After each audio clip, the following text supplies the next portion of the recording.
Hello everybody, this is Granddaddy Pendragon coming to you from my lair.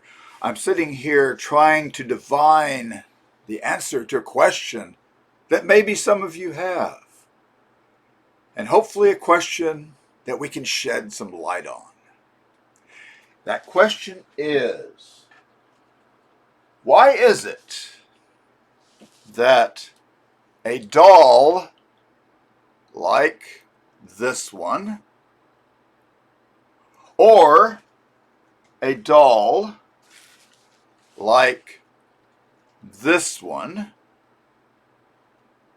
or a doll like this one, costs so dang much? Why is it that when you find these dolls, especially when they're sealed, they cost thousands of dollars? Is it because there is something inherently within the doll itself that makes it expensive? Not really. They're plastic and fabric. They're mass produced. So you're not really paying for something in the doll itself that is costly, but rather you're buying it as a work of art. The same question, you see, can be raised about any work of art. You take a painting, for example, by Picasso or by Jackson Pollock. Is the materials that went into that painting, is that what makes it of, such extreme value? No, not really. There's not anything in the painting itself per se that is of value, but there's something in that artistic vision. There's something in what the artist has accomplished that makes people say, hey, I like that, and I'm going to pay a lot of money for it. Dolls are no different. Dolls are works of art. And you take a doll like this one, for example. Not many of her were made. Less than 100. And that's one of the pieces or parts of the equation, is scarcity. The fewer of something that exists, usually the higher price it will bring on the market. Living Dead dolls, as produced by Mezco, had limited runs. They were, as we say, retired after a certain point. They sold out. And that's it. No more were made. No more were manufactured. And that's why even dolls that at one time may have cost, $25, $26, today can cost hundreds of dollars. But it's not because the doll itself has inherent value. It's that collectors and people that like the dolls want that doll. It's something that they perceive in it as a work of art. There's something aesthetic that they enjoy. And that's true with, like I say, any work of art, any doll, painting, statue, whatever. The principle is true for all.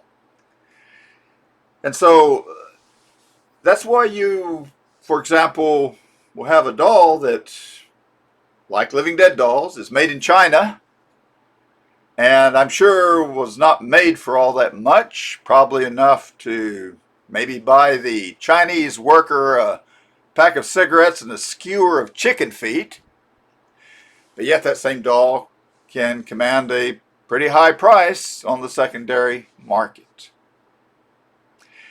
It all depends upon the buyer and the seller. I recently saw a seller on eBay, I believe it was, that was selling a pretty routine Living Dead doll. It wasn't anything exclusive or rare or anything. It just a kind of a standard doll.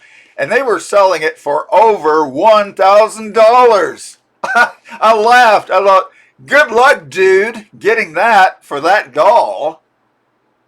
I don't think it's going to happen. But hey, I guess they figured maybe they'd find a sucker that would pay that kind of money for a doll that at the most you could probably charge maybe $100, maybe. So that's the nature of art. Art at one level doesn't make sense at a practical level. It's not something you at one level have to have, but it's something that is still vital to the human spirit. It's something that appeals to us. There is beauty in certain things, and beauty is not always what's beautiful. Beauty can be, in a sense, ugly, but it's a representation of the truth. Art is about truth when you boil it down to the stain.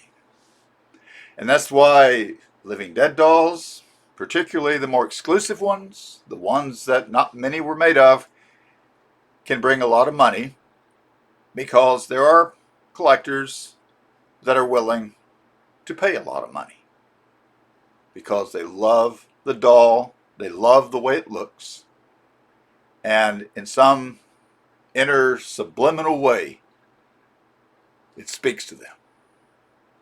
Thank you very much for watching this video. I hope you have a wonderful day today. And tune in again. We'll be looking at specific dolls, both exclusive and not so exclusive, living dead dolls as well as other horror dolls. And I'd love for you to be a part of this community. So till that time, you take good care of yourself, and we will see you later.